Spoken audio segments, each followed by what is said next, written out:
Wow, good news! Ribbon cutting ng bahay ni Dara. May important itong bisita at ito ay ang isa sa bigatin nitong sponsor. Yan po ang videong pag-uusapan natin ngayon, kaya kung bago ka pa lamang sa aking channel ay huwag kalilimutan mag-subscribe. Dara naiyak sa tuwa dahil hindi pa rin ito makapaniwala na tapos na ang bahay niya. At ngayon na ang araw ng ribbon cutting nito, Kuya Rab Gravy ang mensahe kay Dara. Nagbilin ito ng assurance kay Dara na kahit tapos na ang bahay niya, ay wag mag-alala, dahil tutulong pa rin naman siya sa magkapatid.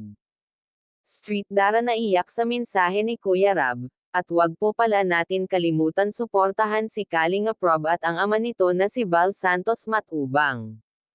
Dara, alam naman natin ang totoo po kasi napakalaking tulong ang pagdating ni Kuya Rab sa buhay nila at ng K-Angels. Dahil sa kanila naranasan ni Dara na magkaroon ng pamilya. At napamahal na siya sa K-Angels, at kay Kuya Rab na itinuturing na niyang kuya. Kung saan nga nag-i-enjoy na si Dara na kasama ang Team Kalingap. Dahil nasanay na si Dara na maging party ng team.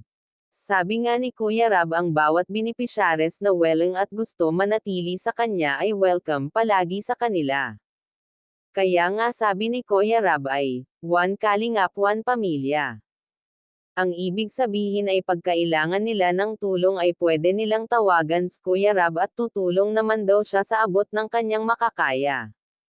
Pero kung gusto naman daw na humiwalay na sa Team Kalingap ay pwede naman. Sa totoo lang kasi iba ang naging experience ni Dara sa Team Kalingap, bagay na hindi niya mararanasan dahil sa hirap ng sitwasyon ngayon, kaya ang takot at pangangamba niya na mawalan ng komunikasyon sa Team Kalingap ay bagay na nakapagbigay sa kanya ng labis na kalungkutan at salamat po sa walang sawang panonood.